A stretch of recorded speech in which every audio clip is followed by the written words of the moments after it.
Joe McStay. That's for McAvenny. Promising for Celtic. Joe Miller with a header. And it's away from McKinley to Ferguson. A rather elaborate dive from Tommy Burns. More in hope than expectation. There's Rogan. Not a bad effort from Anton Rogan. Excellent attempt. Yeah, he's made a great impact in the Celtic team, this boy. Ball coming back here to Rogan. He had one thought in mind immediately, and Thompson treated that with respect. Here's Joe Miller. Barnes was stopped by Hegarty. Here's Bowman. McInally tackled by McStay. Walker playing it in towards Miller. Superb goalkeeping by Billy Thompson. Celtic almost making a breakthrough with that excellent piece of attacking play. There's Andy Walker trying to play it into the path of Miller now. How's about this for brave goalkeeping? It was brave goalkeeping, and it was a dear thing. So free kick to United. Eamon Bannon will take it. An awkward one for McKnight. He handled it well. Going low to his left. Bannon, the scorer of so many vital goals for Dundee United over the years. And happily for United, Kevin Gallagher appears to be none the worse. There he goes again, test him now on his pace. Taking on Roy Aitken, there's Gallagher! It's a magnificent goal for Dundee United. Celebrations begin both on the bench and on the field. And that was a goal to grace any cup final. Scored by the outstanding creative player on the field. And this is a goal to savour. It was absolutely sensational, this finish from Gallagher. And if he took the knock, he shrugged it off quickly. Look at the way outpaces Aitken, who's a very quick defender. Reaches the ball, has one touch with the left foot. And Alan McKnight was helpless. It was a magnificent finish, Joe, because he's a natural right-footed player. And you can see here he doesn't wait for it to get to his right foot. Tommy Burns is the key man, playing it in. Goes McCarthy, off the crossbar, and there's McAvenny. A let off there for United. Billy Thompson appeared to lose the ball that drifted in. There's Rogan. That's a corner kick off Bowman. The Celtic fans getting behind their side once again. That was intended for Miller, but it's found Rogan. Good play by Rogan. Equaliser by McAvenny. Frank McAvenny for Celtic. A sea of green and white.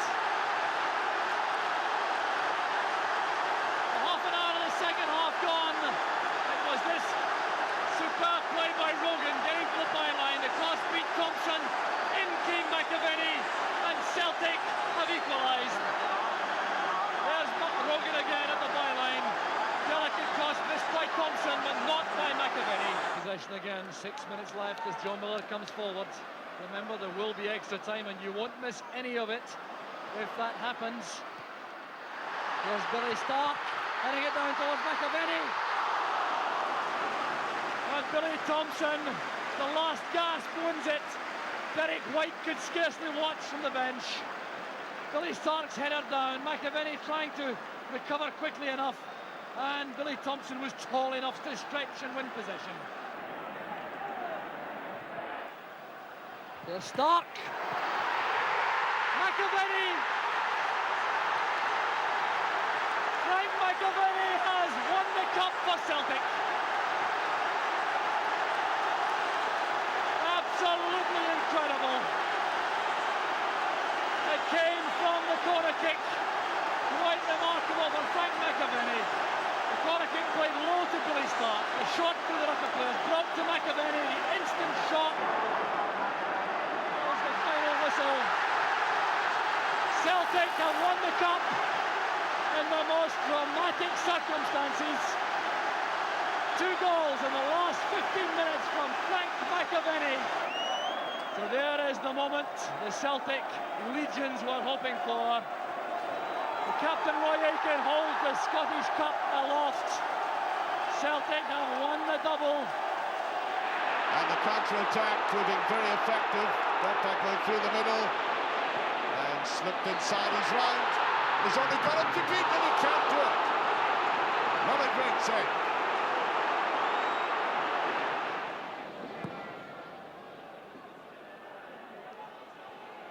Goff.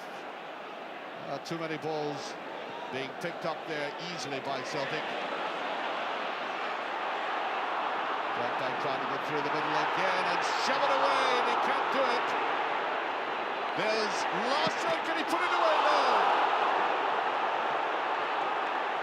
So close. And Ernie. Boyd. Very good looking cross that. Rangers defence just surviving. Now McNamara. Looking inside, he's found Berlin, he scores! Wonderful combination there. Great run by McNamara. Superb reverse pass. 1-0.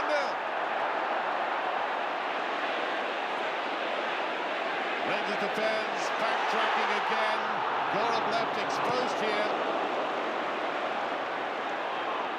Cannot get that ball away. That's another magnificent save. McNamara coming round on that.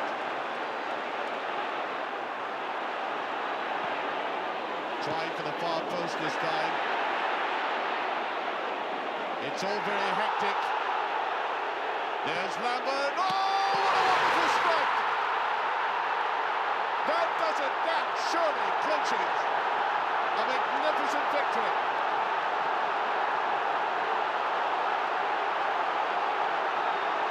They played so well. No wonder he's smiling. He'd have to be a very hard man not to smile at that. 100 seconds remaining. All eyes on the referee. Celtic's performance outstanding on the afternoon, and there it is. Celtic have won their first New Year's Day game in 10 years.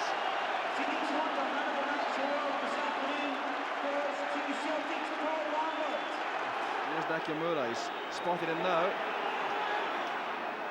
Good counter-attack this from Celtic. Nakamura again. Thompson. Oh, he's done well. Fine ball in, and a glorious chance for Petrov. What an opportunity that is for that man there.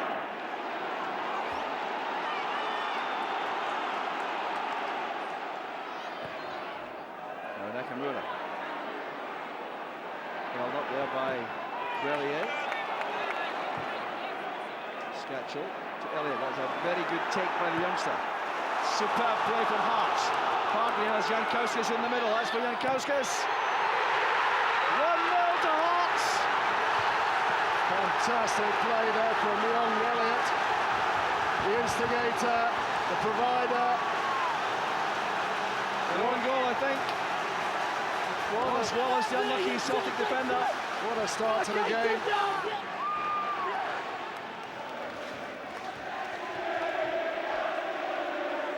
Scatchell again with a corner. Awkward. Presley's up! 2-0 to Hearts! Stephen Presley! Well, we just said it before. Hearts do have the personnel for set pieces, dead balls.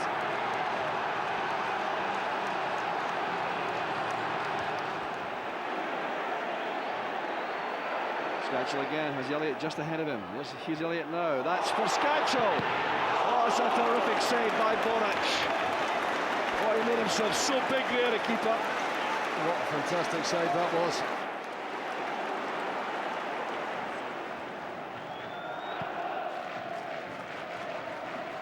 That's a good chest down by Hartson. Here's Pearson. Maloney is onside. It's a great ball in, that's Pearson! Celtic are back in the match! What a super delivery that is. A great way to make your entrance into this sort of game. One young player to the next. That man has proved when he came into this Celtic side that he can get goals.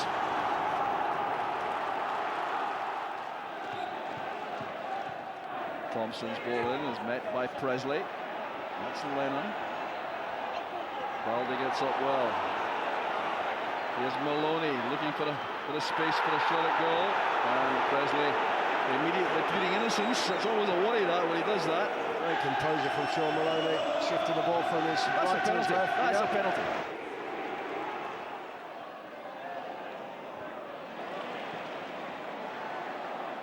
Here's Chesnowskis, perhaps just proving that. This is for Elliott. Oh, it's a very good ball across, and Scatchel checked out of his run. Yeah, Scatchel just stood and watched there as Elliott did all the hard work there. Tidy play by McGeady. This is Telfer, now Lennon. Telfer forward to McGeady. Here's Nakamura. This is Hartson. Nakamura again. A chance on the rebound. It's off the post. The offside flag is up at once. It's offside. Pearson, I think, was a player offside. Tom Murphy's flag up early. No, it is not offside. It's not offside Pearson anyway. No, it's not Pearson, it's Maloney. Maloney on the far side following up. Had Pearson scored, it would have stood. Careless clearance that by Pearson. That could be costly for Hearts. Hartson to Maloney. He's playing more on the right-hand side now. Telfer supporting well in the overlap. It's good play by Telfer. Here's Pearson. Oh, that's a close-of-facing goal again. Hearts living very dangerously. Pearson causing all sorts of problems.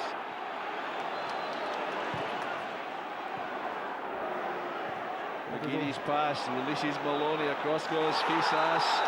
Fisas is in trouble here. What's the colour of the card? He was the last man. Yeah, it's a red one. It's a great run from Maloney. Fisas covering defender. And this is what Craig Gordon's on about. The ball's going away from the goal. No option there for the referee. This is Nakamura, who's capable of an excellent delivery. Oh, it's a terrific header. McManus, the equaliser for Celtic. All delivery. What a fantastic delivery that is from Nakamura. He scored the winning goal last week to keep his side top of the table. I think the Hearts have found it hard to attain the heights that they did in the first half. Free kick given for the challenge by Hartley. Looks like a clear push from here. Scatchel was booked there too, I think. Nakamura again flading it in. That's Baldy. Here's McManus again. He scored the winner.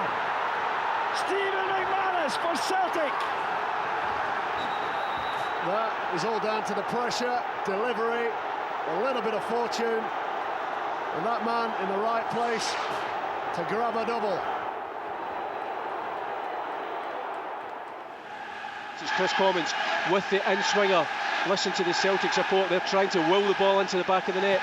Commons with the side foot into the near post. It's cleared. The ball's knocked back out to Commons again. He's got a second chance. Curls it to the back post. It's a chance. It's it. Oh, it's a fingertip save. It's landed in the roof of the net from Lustig. Unbelievable. Absolute fantastic save for the goalkeeper at Morecambe. That was outstanding. A lot of people are saying he was throwing a couple in the early part of the game, but he looked so solid there. Lustig done really well to go and attack the ball, and I thought I was down my seat there jumping, thought that was the kind of start they were looking for, but unbelievable save by Morecambe, the goalkeeper.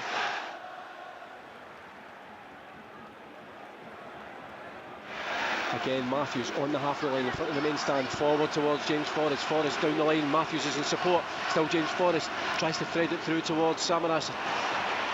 Forrest gets the break of the ball, he's in the edge of the box, hooks it to the far post. Stokes takes a header and it's saved at the left-hand post again. A great effort there from Anthony Stokes, who outmuscled the defender and got a good powerful header down to the corner, but the keeper stretched and saved it. The goalkeeper stands poised in his goal line, and the shot is taken by the keeper. It almost took him by surprise, but another good save, another corner for Celtic. Our goalkeeper's living a charmed life. I'll say the first three were outstanding saves. I don't know if it was the power of the pace that took him by surprise, but he was lucky there that he's actually got it saved. That could have actually drifted into his own goal, but I would say that one was very fortunate. And there are going to be 2 added minutes in this first half, so Celtic with 2 minutes to try and get a vital first half lead. They're on the attack at the moment. Charlie Mulgrew down the left hand side again. Samaras gets the ball 30 yards from goal. Scott Brown's in the centre of midfield. Samaras cuts inside. He's been challenged again. Leaves it for Commons. A chance for Commons. He shoots! Oh, Chris Commons has scored! A wonder goal just before half time, and Celtic have reduced the deficit in the most glorious of fashions. Absolutely outstanding, fantastic technical skill by Chris Commons. I thought Sammy had just played it running along the defence and just lost the opportunity, but then Chris Commons took over, pulled in, pulled the trigger, and what a goal. And it had to take some man to beat this goalkeeper. It was outstanding. We were so unlucky the first leg, Chris Commons, the one that helped the crossbar. But that's the kind of goal that we deserved in this first half performance. Celtic's 7th corner of the game, their first of the second half. Chris Commons with the in-swinger. Can Celtic get the early goal? The ball fired to the back post is punched clear by the Carragandi goalkeeper Anthony Stokes in a sprint for that one. He manages to keep it in play. Stokes plays it back into the 6-yard box. It's headed out only as far as Lustig. Lustig takes a shot. A chance for Samaras. Yes, It's a goal! And Celtic have cancelled it out. It's 2-0. It's Samaras. Absolutely fabulous. What kind of start we wanted for the second half. Great work firstly by Tony Stokes trying to keep the ball in. He could have easily just left that down from a throw, but put a good ball in. Defender heads out to the edge of the box, and a wee bit fortuitous for the shot finished at Sammy's feet. But then it was composure by Samaras in the right place at the right time, and that's us back in level terms.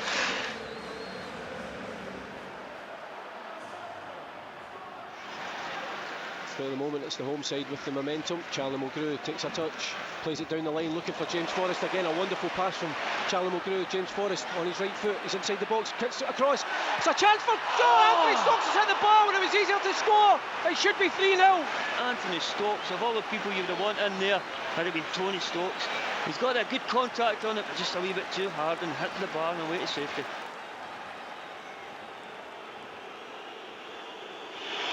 The corner kick played by Fininchenko into the 6-yard box. It's headed out, headed back. Goal was cleared off the line by Adam Matthews.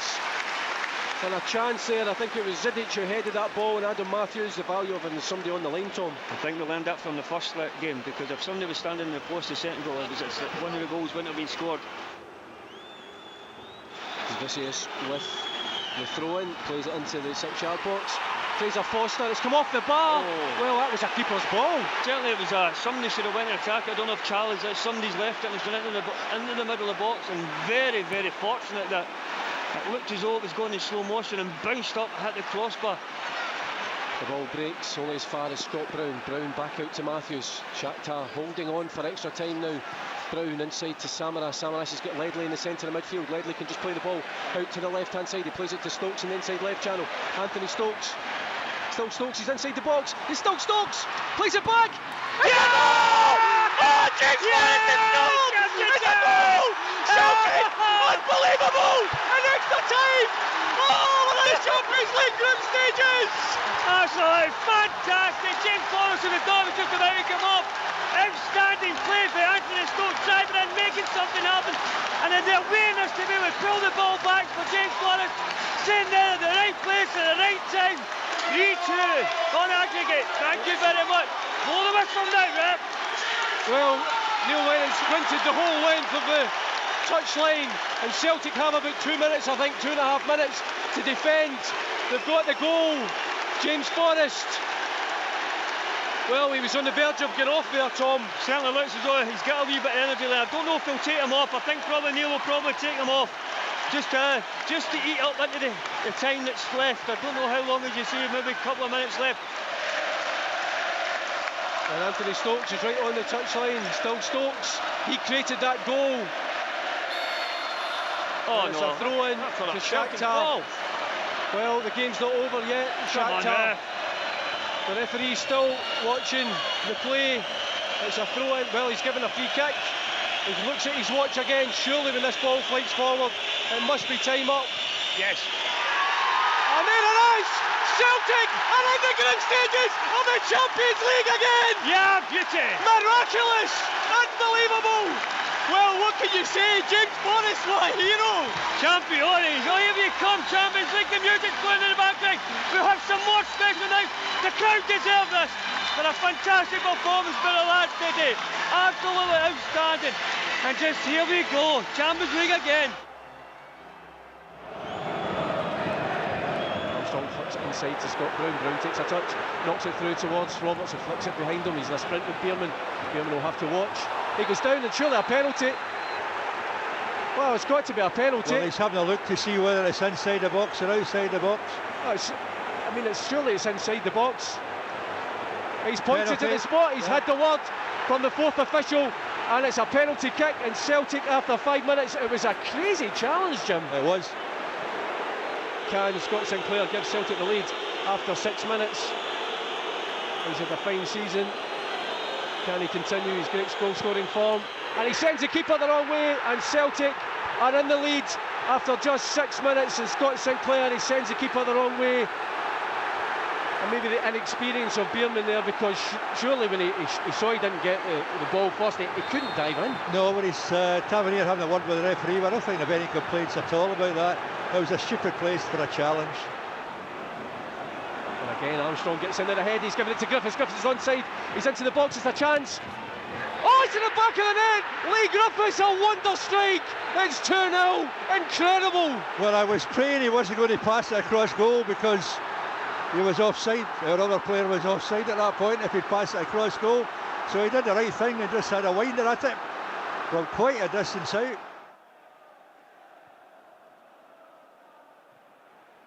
The only challenge there. And Simonovic. And the ball surging through, and it's Celtic over the halfway line. With Sinclair, there's 5 players forward. It's Sinclair, he's got Armstrong inside. Knocks it across towards McGregor, leaves it for Griffiths. Griffiths curls it. Oh, it's off the bar. Sinclair volleys it in. Oh, just wide of the left-hand post. Yeah. So close to goal number 3, and that really would have finished the game. Still Roberts evades the challenge, and it's McGregor, drives forward. It's Celtic again. Griffiths is there. Roberts picks up the loose ball, back to McGregor. Still McGregor takes a shot. It's in the back of the net. Yeah, brilliant. For the second time in a week, Callum McGregor has scored against Rangers. It's 3-0. It's game over. Great run in midfield by Patrick Roberts to start it all off. Then the ball to McGregor. Didn't get his first shot in, but just took his time. Eventually, I think the ball went through the legs of a Rangers player, which obscured the goalkeeper's vision, but it went right into the corner anyway. Game over, as you quite rightly say, but actually don't stop there. Let's go for more goals. Well, how many times have you been here at Ibrox when Celtic have been 3-0 up? Well, the last time we won the treble, I remember Ludo Manavchik got a couple of goals, and it was a day he destroyed. That's what I mean. It's got to be a memorable day. You know, it doesn't happen every season. 25 minutes left on the clock here, and Celtic with a free kick, a chance for Lee Griffiths to deliver the ball into the box. He scored 1 this afternoon. Celtic have scored 3. Can they make it 4? Griffiths fires it powerfully into the 6-yard box. It's in the back of the net. Diedrich Boyata. Boom! It's 4-0. Well, no more than they deserve, and you know, there's the contrast in football. You know, the Celtic players down at one corner flag, celebrating like mad, and the Rangers players walking up to the centre circle, having a discussion with each other, pointing the finger in some cases at each other, who picked up, who should have picked up whom. Kenny Miller drives forward, edge of the box, plays the 1-2, it's in the back of the net. Well, Celtic will be disappointed that they were carved open. Tierney was trying to find McGregor, but again Celtic picking up the ball. It's now with Lustig. It's past 2. Lustig. Oh, what a goal for Michael Lustig! It's just magnificent. Unbelievable play from the Super Swede. It's 5-1. Oh, look at the heads right through the Rangers team. Look, every single head down.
There's a song that's warm and tender for those who are oppressed. In song we can protest. Liberate your mind, give your soul expression. Open up your hearts, we'll sing for you this song. Let the people sing their stories and their songs, the music of their native land. Their lullabies, their battle cries, songs of hope and joy. Join us hand in hand.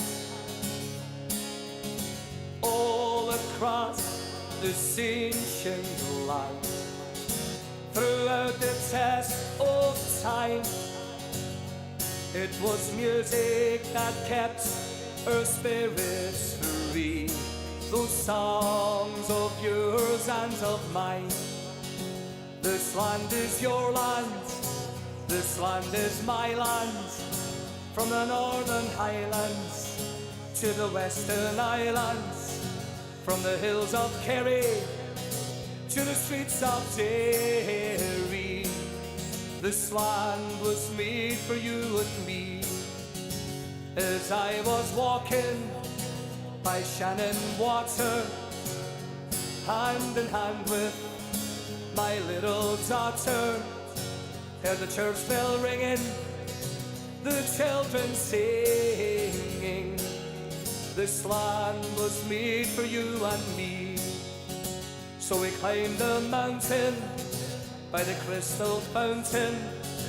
We watched the waves roar by the rocky seashore. The sun was shining, she cried, oh Daddy.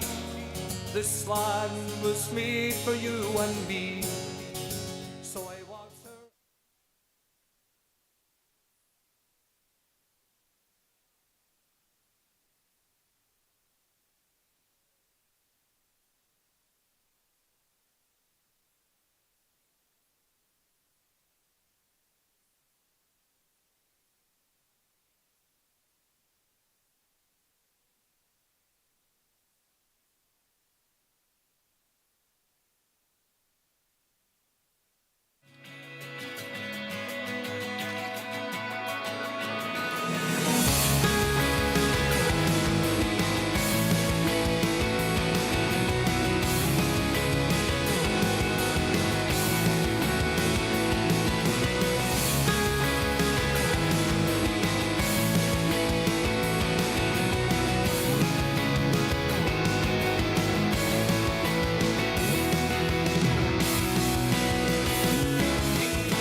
This November the 6th marks 136 years since the formation of our great club. On that day at St Mary's Church in the Calton, Brother Walfred and his fellow founding fathers made a commitment to help those most in need. And Celtic Football Club was born. That same charitable ethos continues to define who we are at the club. And this legacy lives on through the work of Celtic FC Foundation. This includes an annual Christmas appeal that provides support for the most vulnerable in our community. We hope this year's appeal will bring comfort and light up the lives of many who would otherwise struggle over the festive period. Local families facing poverty so they can enjoy the type of Christmas many of us take for granted. Pensioners, women and children in refuge, the homeless community of refugees, as well as a host of others experiencing hardship. But we can't do this without you, the Celtic family. So, once again, we are humbly asking you to join us in getting behind the 2023 appeal to light up someone's Christmas. You can donate online, via PayPal, by text, cheque or through collection boxes in Celtic stores. All details are provided here.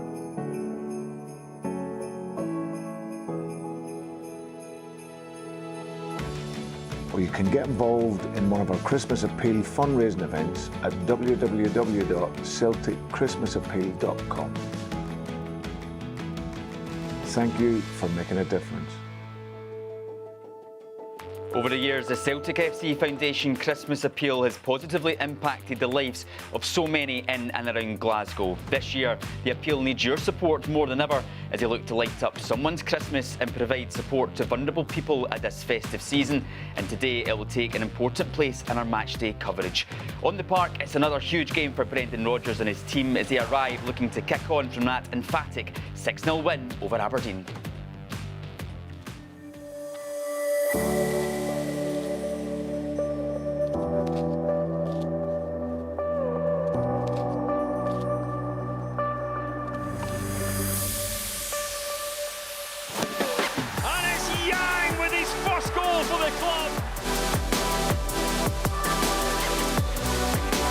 And it absolutely had to be Kyogo. Oh, in comes the ball. Oh, with a chance, down he goes. Yeah, it looks like it will be. Penalty kick to Celtic. It's clinical, it's a good finish.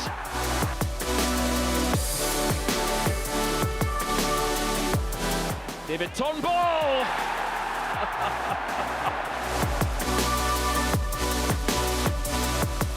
Outside the defence, what a chance, what a goal!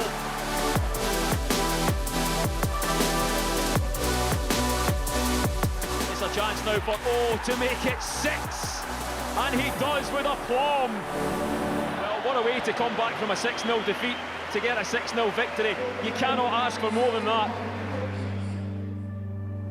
The international break is over as Celtic return to domestic action with Motherwell in town. It's an undefeated start to the Premiership season so far for Celtic as they look to continue that streak here at Paradise. Yes, everyone, welcome back from the international break. It's been a couple of weeks since we saw you here last, and Celtic are back in action against Motherwell, looking to continue that undefeated start to the season. And joining me for this one, we have a Celtic great, a man that made almost 500 appearances for the club and won plenty of trophies. It's none other than Peter Grant. Peter, thank you for joining us. It's a pleasure, Ryan. Really looking forward to it. You know, it's going to be a tough game because Motherwell obviously have had a bad couple of weeks, or a bad couple of months actually. But Celtic have been excellent, but it's always an important game coming back after the international break. It definitely is. I think there's going to be a lot of excitement about returning from the international break. Now, of course, this is the second time that Celtic have played Motherwell this season. The first time was at Fir Park, and it was a pretty dramatic game, Peter, wasn't it? All the action coming in the last 10 minutes of that game at Fir Park. It was the birth of Lewis Palmer. That's what I would say, you know, because I thought that day, that's when everything changed for him as well. Matt Riley was brilliant, but it probably summed Celtic up, really. You know, you think the games went away from you when Motherwell equalised late, and Celtic never gave in, and they just kept going. And great credit to Matt Riley, fantastic finish. Well, we're going to see some of the action of that game very shortly, but first of all, let's have a look at the lineups. Brendan Rodgers has made one change from the Celtic team in that 6-0 victory over Aberdeen, with Anthony Ralston coming in for Alistair Johnson. It means it's the same midfield three with Odin Holm, Matt O'Reilly and Callum McGregor, and of course Lewis Palmer we're talking about there on the wing. Now for Motherwell, it's been a tricky start to the season. They're without a win since game week 4, and Stuart Kettlewell has made a couple of changes with Bevis Mugabe and Brodie Spencer coming in, and Mika Beirith on loan from Arsenal leading the line for the Steelmen. Now, we briefly spoke about that game last time out at Fir Park against Motherwell. We're going to take a look at some of the action here. You mentioned there, Lewis Palmer probably thought he was getting the winning goal in this game with just a couple of minutes to go, Peter, but then the drama. Absolutely. Listen, Palmer put it into an area that makes it really indefensible. But then when they get the goal late here and you think to yourself, we're going to drop a point here. Everybody else round about us, because to be fair, at that time Motherwell had done quite well. It caused us a few problems late in the game because they were going to be a bit longer. Then with this magic, but people didn't give Matt the credit really, because 2 minutes prior he'd made the same run and never received the ball, and he kept going and he got the opportunity and scored a fantastic winner. And the incredible thing after that match, I managed to speak to Matt O'Reilly, and he said that when that goal went in from Motherwell, the first thing he done was went to the referee and said, how long's left? Is that winning mentality, Peter? You know all about it as a player here. This Celtic team have it in abundance. Absolutely, and that's what Celtic's about. I said to you, you never give in. We were always told to go to the final whistle no matter what, and that can be 100 minutes nowadays. But Matt's been brilliant. His runs and his timing into the box have been magnificent. So he thoroughly deserved the goal because Peyton matched him the first time, but he was willing to go the second time. Definitely. Let's have a little chat now, Peter, about Motherwell. As I mentioned at the start, they're without a win since game week 4. They've got 2 points out of their last possible 27. But does that game at Fir Park just show the threat they can potentially pose? Yes, and I think in that particular game, for a period of it, when they started going a little bit longer, they were really in the game and had an opportunity before they scored. It's difficult for Stuart. It doesn't mean he's a bad manager over a short period of time. But when you lose a top goal scorer like Van Veen, games you'll win or maybe nick a point from, they've not got that striker at this moment in time. Bereth's done quite well from Arsenal, but the Van Veen got 30-odd goals, and for Motherwell, that's incredible. And when you lose that, that is very, very difficult. What Motherwell have shown, though, this season is that in the games that they haven't picked up wins, the games they have lost, they've always been tight affairs. They've always only lost by a goal or two here or there. So what do you expect that Celtic will have to do to break down Motherwell today? I think even when you come back for an international game, the thing you have to do is start quickly, move the ball quickly. That's what we were always told to do. Get the ball, throw it on quickly, quick set plays, everything. Don't let Motherwell get set, because that's when they're at their strongest, when they're set and in their group, because it could end up being a 5-4-1 you're playing against today, and you have to move that and get by that quickly. So if the quicker the game is, the better it is for Celtic. Yeah, and for Celtic, of course, coming off the back of that emphatic 6-0 victory over Aberdeen, coming into a game like this, they must just be full of confidence. Well, listen, these boys should be turning up every week now, and I kept saying it, and I've said it many times, when they're all fully fit, the hardest games for them should be on the training ground, because they're a good quality squad of players. You've got 2 wide players who are playing exceptionally well at this moment in time in the last game, and that's where you've got to hurt them, because Motherwell will want to narrow the middle of the pitch. But as you say, it's always interesting to watch after an international break, and that's why I think the biggest thing is move the ball quickly, do things quickly, and don't let Motherwell get set. Yes, now, Peter, as we mentioned at the start of this show, the Celtic FC Foundation Christmas appeal is at the heart of our coverage today. And Tom Boyd, of course, former Celtic captain, joined the Wayside Club and the Invisibles in the Glasgow city centre earlier this month. Tom's late father, Tom Boyd Sr., volunteered at the Wayside Club for many years, and we had a chance to look at the amazing work the Celtic FC Foundation have done for him for their appeals throughout the years, and we take a look at how your money can help them going forward.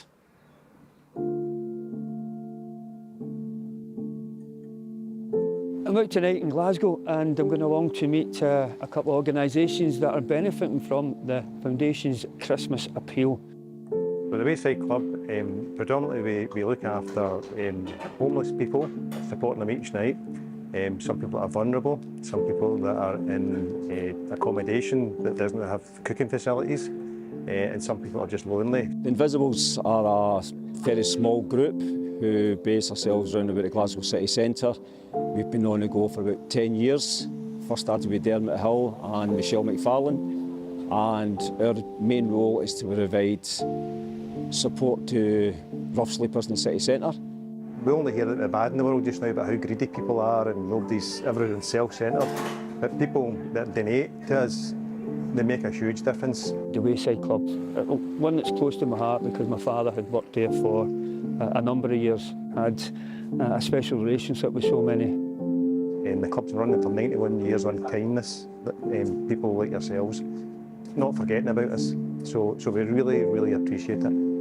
Your support for us is invaluable. We couldn't operate without the monies we receive from the fans and Celtic FC Foundation, and we hope that we are the beneficiary once again, because it's the money that you give us directly is the money that goes directly onto the people on the streets in Glasgow. I'm just astounded at the work that these people do, and all, again, like the Wayside, the Invisibles, all volunteers. Nobody gets paid for it, and I think we're in awe. And we just hope that we can raise every last penny to help them in their quest to try and eradicate this serious problem that we have.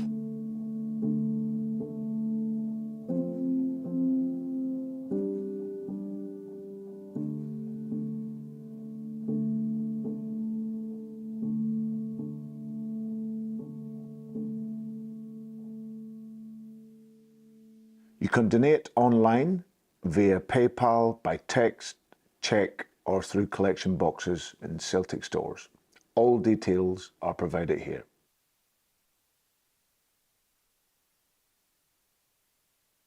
Or or you can get involved in one of our Christmas Appeal fundraising events at www.celticchristmasappeal.com. Thank you for making a difference. Yeah, truly some incredible work that's going on with the Celtic FC Foundation, and you can play your part by donating to their Christmas appeal with the options there to donate on the screen now. Now, Peter, let's have a look at some of the players that are going to feature for Celtic today, and one man that you know extremely well and one man who's been absolutely firing this season is none other than Matt O'Reilly, who recently got his first cap for Denmark in the most recent international break. What have you made of his performances this season? I think he's been remarkable. I thought he played exceptionally well last year, even in the difficult times when people are getting a little bit of criticism. He's got a lot of goals, he's a lot of assists. But the biggest thing I've even seen in his game this year is against the ball, the amount of interceptions he has to start attacks. His timing to get into the box for goals has been remarkable, his runs have been excellent, and you've got good players around about you who can see that. But Matt's made the runs, but as I say, the timing's so important. But I think his all-round game, and I think everybody talks about him in possession, but I think against the ball he's been remarkable this season. Yeah, and is that someone that you managed to work with at Fulham at a young age? Did you always see the development and the potential in a player like Matt? Matt was one of these guys, if as I say, the slight injury problems with a back problem he had, he was like a kicker in American football because he had such a wonderful left foot, but it was trying to get that fitness levels up so he could play the matches. And the wee things we talk about, people running off him because he couldn't train that often. But his talent was undoubted, you know, and he's got a wonderful left foot. And he's a remarkable kid as well. He's an intelligent boy, loves football, which is important. I know people think that's strange in the respect of but there's a lot of young boys don't love it as much. They play it, but they don't love it as much. But he's a lover of football and follows it. So I'm absolutely delighted for him. And he's got great quality, and finally gets his international cap, and that was brilliant for him. Yeah, someone that is extremely dedicated to the game. This man, Luis Palma, we talked about that game against Motherwell at Fir Park where he got his first goal. How impressed have you been in the way that he's kicked on since that? I thought in that game he was brilliant, and not for different things, because usually when you get wide players coming in, they like to make a pass. He looks forward and he'll cross the ball in the box. That pass for Matt there is a wonderful finish, but the pass is brilliant. Then he's getting in on the opposite side of the pitch here, and it's a fantastic finish. I don't think he get the credit for that.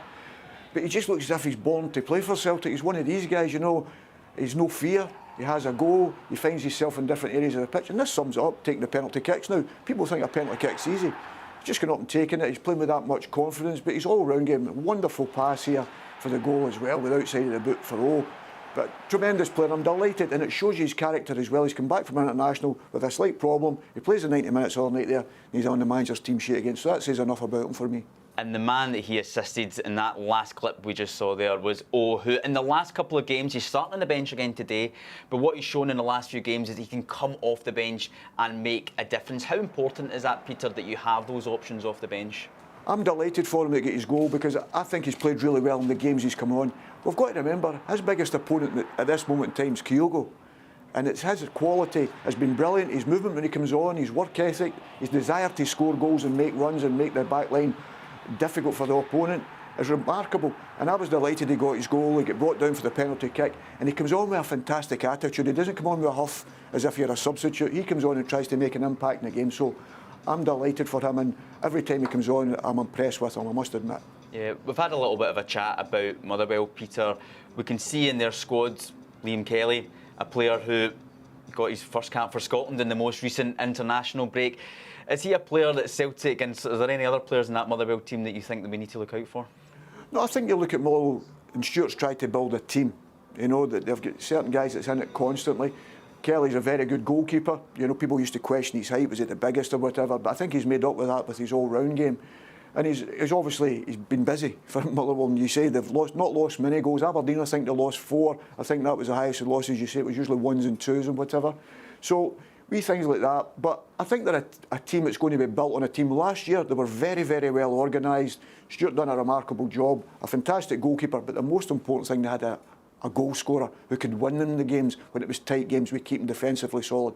But if you keep defensively solid and you don't score as many goals, it's always going to bring its problems with it. And I think that's what Motherwell found. The performances have not been much different, but scoring the goals at important times have been different for them. Yeah, Blair Spittle there, he scored in that last match against Celtic at Fir Park, someone that worked with Stuart Kettlewell at Ross County as well. And as you said there, Peter, if they've not got all those goals coming from the striking position, how important is it for Motherwell that they're adding goals from midfield with players like him? Yeah, I really like Spittle. I watched him a lot, and then he went down south a little bit. He was at Dundee United, I liked him there, and I thought he had something about him. And he can hit dead balls and whatever, but he's got a good timing getting in the box. He wants to get in the box as a midfield player. And especially if you play the system Motherwell play with one striker, you have to get midfielders who are willing to run into the box or score goals or be good at set plays. And Spittle's definitely got that. Yeah, Peter, well, why don't we take a listen now to the Celtic manager, Brendan Rodgers, who is in the tunnel with John Ledwith. Brendan, I'm sure as a manager it's an anxious wait during the international break to see how the squad looks when it comes back, but only one change from the last match would suggest that there's no major harm done. No, I think that I might have looked at Lewis Palmer maybe having a breather.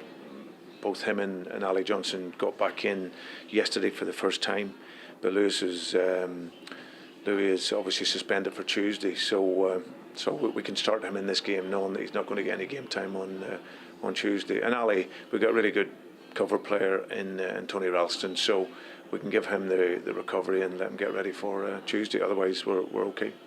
And of course, the performance of Lewis Palmer and Yang on the other side was a huge influence in the Aberdeen match. You'll be hoping for more of the same? Yeah, it's how we play. We like to give width to the game and penetration, so both those players were very good. And in the middle of the pitch, you've not changed anything there. You've kept consistency. Odin Thiago Holmes starts again. You were pleased with that first half performance. It's probably as good as we've been at Celtic Park this season against Aberdeen. Yeah, I thought we were very good. Started the game at the tempo that we wanted, and the big factor in the game was our counter pressing. We didn't give them any opportunities to break through, apart from a throw-in in the first half. So the team is very, very connected. I think it's also important when you come back from international break that where you can, the players that have been playing, just to get that fluency again. You come away after 2 weeks not playing, players playing internationally, different styles, different demands, then we want to get back into our rhythm, and then throughout the other games, then if we need to make changes once we've got our flow, then we can do that. So keeping that balance and rhythm to the team for this first game was important, I feel.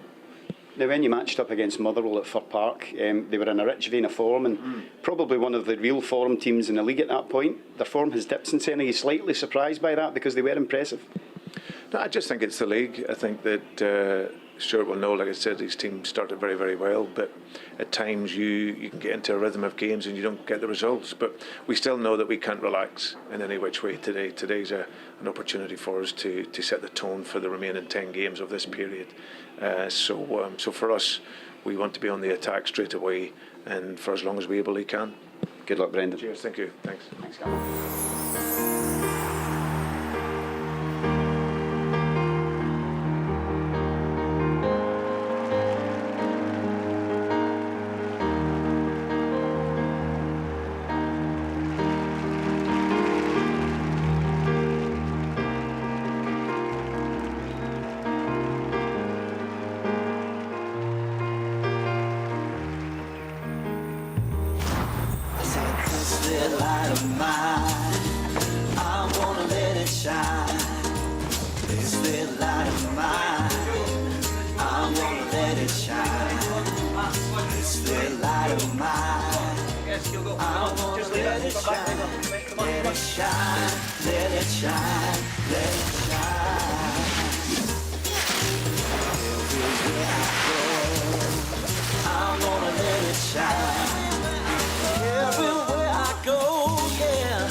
I'm gonna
off the pitch, there are so many ways we can light up each other's lives.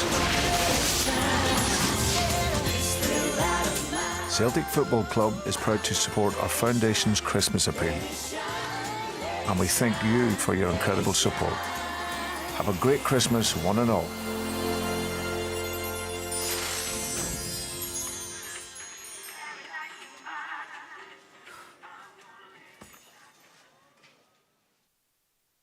Yeah, I think that made everyone laugh the end of that Christmas video.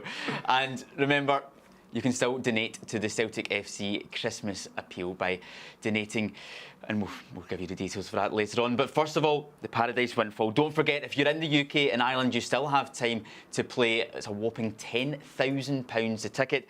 To play, search the Apple Store or Google Play for the Celtic Pools app. Supporters must be over 18 to play, and please visit begambleaware.org. Now let's hear from Cameron Carter-Vickers. He's in the tunnel with John Ledwith. Cameron, you're back from stateside. Firstly, congratulations, you've come through a quarter-final tie, but how are you holding up after your trip? Yeah, no, I feel good. It's two games out there, a lot of travel as well, but I've been back here now for a few days and I'm feeling good. And the same goes for a number of the squads. How difficult is it to get back in the groove straight away when everyone's been around the world? Yes, I think it's always good to get the first game under the belt of the team, which obviously is going to be today. And once you kind of got that out of the way, then you kind of fall back into the natural flow of things and just get on with what's got to be done.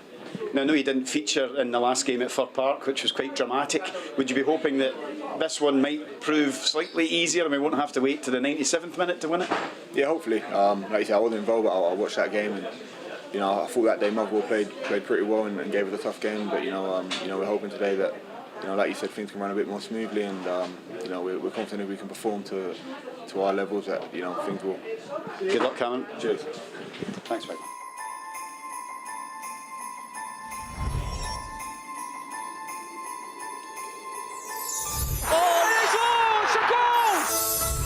Here's Matt O'Reilly. What a start! What a season he's having! Chance now for Kyogo right at the death. He's gone for it. Kyogo has done it for Celtic. Palmer takes a shot. Yes! Luis Palmer scored.